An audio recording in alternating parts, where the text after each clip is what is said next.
ঢাকা যুব ক্রীড়া সংস্থা ইতালি আয়োজিত ফুটবল টুর্নামেন্টের ফাইনাল খেলায় বৃহত্তর সিলেট স্পোর্টিং ক্লাবকে ৩-০ গোলে পরাজিত করে চ্যাম্পিয়ন হয়েছে BD Ruma football club. Italy থেকে আমাদের প্রতিনিধি মিনহাজ হোসেনের রিপোর্টে বিস্তারিত। একজাক ফুটবল প্রেমীদের তত্ত্বাবধানে ঢাকা যুব ক্রীড়া সংস্থা ইতালির আয়োজনে রোমে অনুষ্ঠিত হলো ফুটবল টুর্নামেন্টের ফাইনাল খেলা।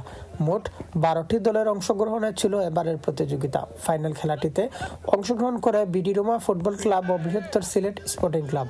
দুপক্ষের তুমুল লড়াইয়ের শেষ পর্যন্ত ৩ গোলে বৃহত্তর সিলেটকে পরাজিত করে বিডি রোমা ফাইনালের কাপটি ঘরে নিয়ে ফেরে।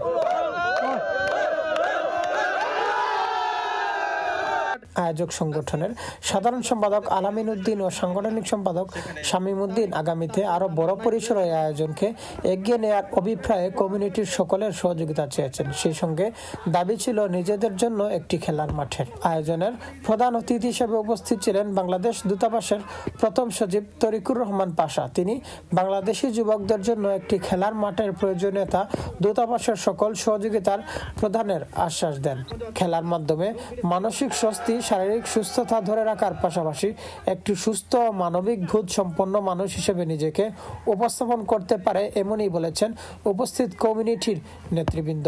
আজকে আবার প্রমাণ হলো যে খেলাধুলা আমাদের স্বাস্থ্যের জন্য এটা সর্বোপরি সবসময় যে আমাদের জেনারেশনটাটুকু তারা যে বাজে অভ্যাসগুলো পরিহার করে অন্তত এই খেলার মধ্যে যখন মনোযোগ দেবে, ইনশাল্লাহ আমরা এই মাঠের থেকে আমরা আগামীটির জন্য আগামী প্রজন্মের জন্য আমরা অনেক সুন্দর সুন্দর খেলার আমরা বের করে নিয়ে আসতে পারবো। বিশেষ অতিথি হিসেবে উপস্থিত ছিলেন বৃহত্তর ঢাকা সমিতি ইতালির সভাপতি আমিনুর রহমান সালাম, বৃহত্তর ঢাকা সমিতির প্রতিষ্ঠাতা মোহাম্মদ সেলিম, বাংলাদেশ ক্রীড়া সংস্থা ইতালির পরিচালক সাজ্জাদুল কবির, ঢাকা যুব ক্রীড়া সংস্থার প্রধান উপদেষ্টা জসিম উদ্দিন ছাড়াও কমিউনিটি ব্যক্তিত্বদের মধ্যে উপস্থিত ছিলেন ইমাম হাসান লিখন, সামির হোসেন সাদেক, আমিন মাহমুদ, মজির উদ্দিন, অলিউর তালুকদার, বাবুল হোসেন, আরমান উদ্দিন স্বপন, গাউসুজ্জামান গেন্দু শাকিল, মুসলিম মিয়া, সাব্বির আহমেদ, জামিল উদ্দিন, প্রিন্স হাসান আহমেদ সহ আরো অনেকেই।